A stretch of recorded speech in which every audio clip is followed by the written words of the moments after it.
안녕하세요. 행정사 사무소 두드림 비자 1타 강의 채널 비자 코리아 포유입니다. 한국 체류 외국인들과 출입국 민원대행 행정사님들께서 의문을 가지고 계시는 비자 문제를 하나씩 풀어보겠습니다. 강의 놓치지 마시고 꼭 구독 신청해 주시고 좋아요 눌러주세요.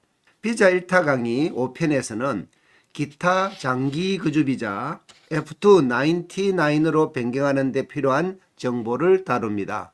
이 F299을 바꿀 수 있는 해당자는 D1, D5에서 D9까지 그리고 E1에서 E7까지 F1 비자 소지자에게 희소식이 되겠습니다. 이 화면에서는 비자 1타 강의 5편의 목차를 설명드리겠습니다. 첫 번째, F299 비자로 변경하면 무엇이 좋아요? 둘째, F299 비자 변경 요건. 셋째, F299 배우자와 자녀 변경 요건. 넷째, F299 비자 연장 요건 및 기간 부여 기준 순으로 설명드리겠습니다.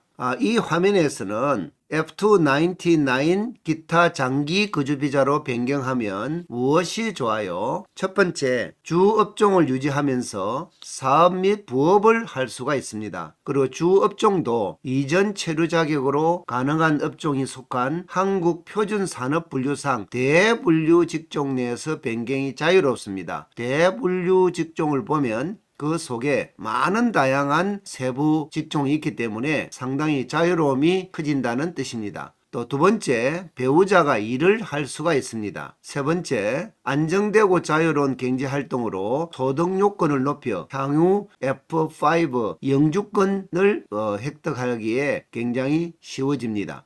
이 화면에서는 F299 거주비자 변경 요건에 대해서 설명을 드리겠습니다. 대상에 대해서 설명을 드리면 문화예술, 취재, 종교, 주재, 또 기업 투자, 무역 경영, 교수, 해화지도, 연구, 기술 지도, 전문 직업, 예술 흥행, 예술 흥행 중에서 E6-2 호텔 유흥 분야는 제외가 되겠습니다. 그리고 특정 활동, 또 방문 동거가 해당이 됩니다. 그 중에 좀 세부적으로 설명을 드리면 기업 투자의 경우에 D8이 되는데요. 이 비자를 가지고 있는 사람은 신청 당시에 투자 금액이 현행 외국인 투자 촉진법상의 투자 기준 금액인 1억 원 이상인 자에 한합니다. 그리고 F1 방문 동거의 경우에도 본국 호적부에 등록되어 있지 않은 국내 출생 대만 화교에 한합니다.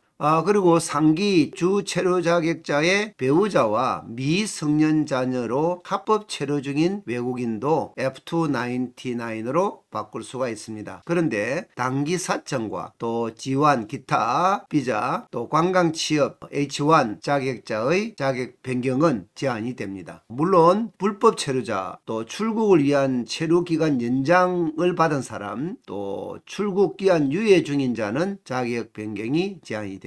이어서 계속 요건을 말씀을 드리면 신청 대상 체류 자격으로 5년 이상 계속 국내 체류를 한 자이어야 합니다. 여기에 5년 이상 계속이라는 부분에 대한 내용이 중요한데요. 이 부분은 체류 기간 산정 및 체류 계속성 판단 기준이란 자료가 있습니다. 이 자료에서 좀 다양하게 세부 내용이 있기 때문에 그 자료를 참고하여 주시기 바랍니다. 그리고 또 생활 근거지의 주거 환경을 봅니다. 면적이 얼마 정도 되어야 되고 방 개수 또 가족 외에 거주자가 있는지 또 몇 명인지 이와 같은 주거 환경을 보고 이 F299로 가족들이 왔을 때 장기 주거가 가능한지를 살펴봅니다. 그리고 민법상 만 19세 이상 이 되어야 합니다. 또 미성년 자녀는 제외를 합니다. 법령 준수 등 품행 요건을 충족을 해야 합니다. 이것도 좀 다양한 내용이 있기 때문에 세부 사항이 필요하면 저에게 연락 주시기 바랍니다. 또 신청 당시의 체류 자격에서 허용되는 생계 유지 활동을 계속 하고 있어야 합니다. 이 세븐이나 이런 그 비자는 취업 비자이기 때문에 취업을 계속 해야 되고, 또 DA 같이 사업체를 운영하는 경우에는 또 사업체를 운영을 계속 하고 있어야 합니다. 이어서 계속 생계 유지 능력에 대해서 설명드리겠습니다. 두 가지가 있는데요. 자산과 또 연간 소득이 있습니다.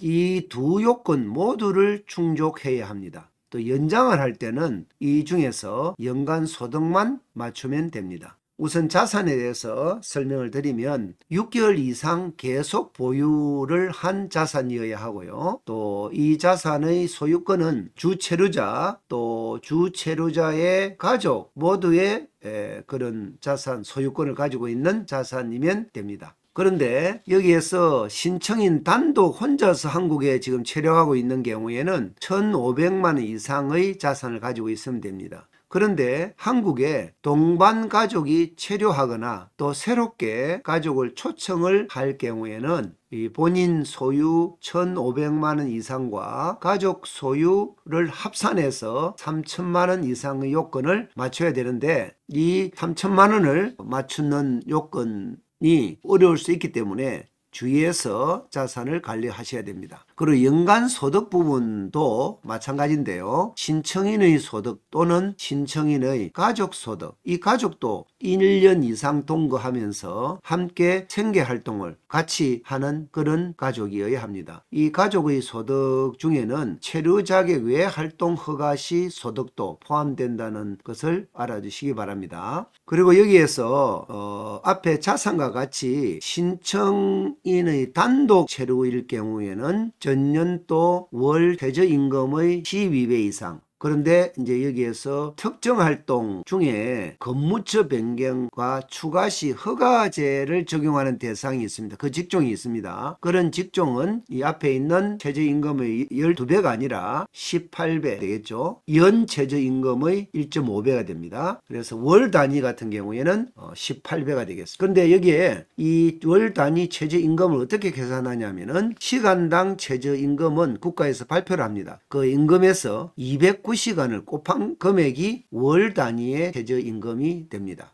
신청인 단독으로 한국에 체류하지 않고 동반 가족이 함께 체류하거나 또는 새롭게 그 동반 가족을 초청할 경우에는 전년도 1인당 GNI 1배가 됩니다. 최저임금이 아니라 이제는 GNI 1배 이상이 돼야 합니다.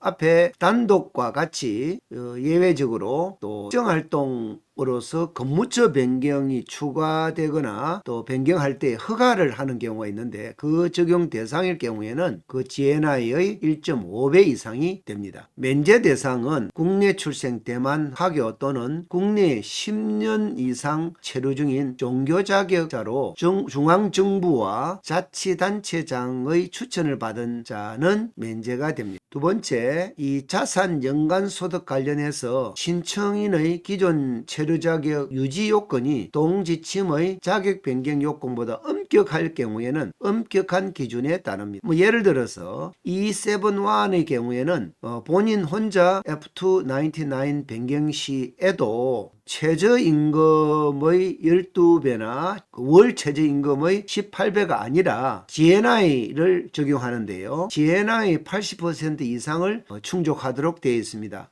마지막 요건으로 한국어와 한국 문화에 대한 기본 소양 요건입니다. 사회통합 프로그램 4단계 이수 이상 또는 사전평가 81점 이상을 해야 되는데, 이 신청 당시 민법상 미성년 외국인은 해당이 되지 않습니다. 그리고 여기서 또 유의를 해야 될 부분은 이 거주 비자부터는 이 KIIP는 적용을 하는데 토픽은 적용하지 않는다 하는 게 중요한 사항입니다.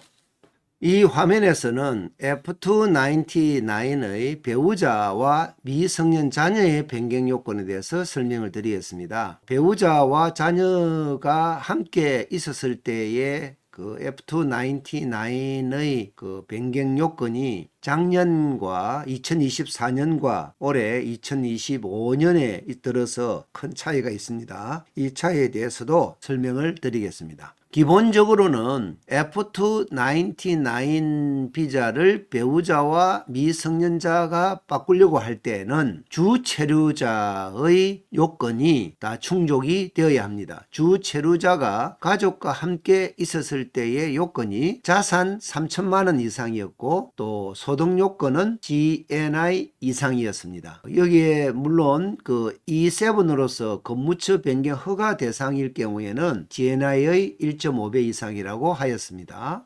그런데 3천만 원의 자산이 있다 하더라도 주체류자의 자산 비율이 1,500만 원 이상이어야 하는 조건이 있습니다. 그리고 또 GNI 이상의 소득 요건이지만 주체류자는 최저임금 이상이어야 한다는 요건이 있습니다. 그리고 F299을 받기 위해서 배우자와 자녀가 국내 5년 이상 합법 국내 체류를 하여야 하는 요건은 지켜야 합니다. 그래서 5년이 되지 않으면 F299로 바꿀 수가 없습니다. 그리고 배우자도 한국어와 한국문화 요건 KIIP 4단계 이수 이상을 갖추어야 합니다. 미성년 자녀는 제외입니다. 그리고 비자 취득 후에는 배우자가 취업과 사업도 가능합니다.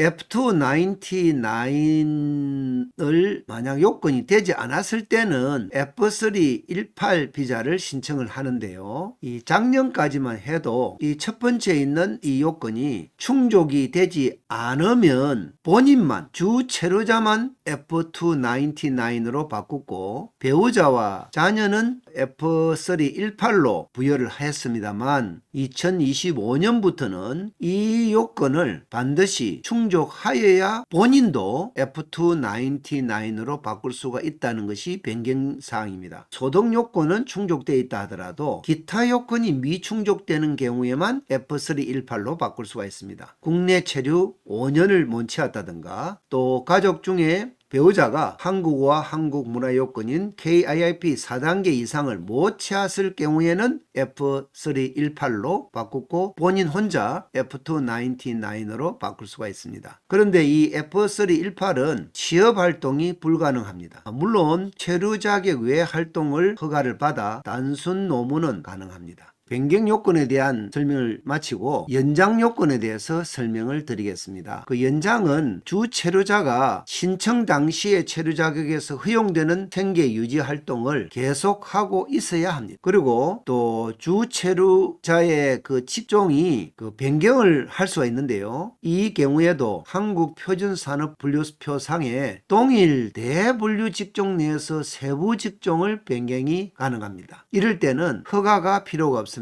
그리고 주 직종은 반드시 전일제 상용근로 최저임금 이상으로 근무하여야 합니다. 이러한 주 직종을 허용되는 그 직종에서 유지를 하고 있으면 부업으로 다른 직종은 어떤 직종을 가져도 신고할 필요가 없습니다. 또 두 번째 생계 유지 능력 요건이 있는데요. 앞에서 간단하게 설명드렸습니다만 자산 요건은 해당되지가 않습니다. 여기에 연간 소득 요건만 F299 신청 시와 동일하게 유지를 하면 계속 연장이 가능합니다. 이상으로 F299 거주비자 변경과 연장에 대해서 설명을 드렸습니다. 비자 1타 강의 5편은 여기까지고요. 행정사 사무소 두드림에서 운영하는 비자 코리아 4U 채널에서는 외국인들이나 행정사님들께서 힘들어하시는 복잡한 비자 문제를 간단하고 쉽게 풀어드리고 있습니다. 이 영상이 도움이 되셨으면 좋아요, 구독, 알림 설정 해주시면 감사하겠습니다. 그리고 궁금한 것 있으면 댓글로 남겨주세요. 도움이 필요하시면 다음 연락처로 연락 주시기 바랍니다. 010-7440-0852입니다. 다음 영상에서 봬요.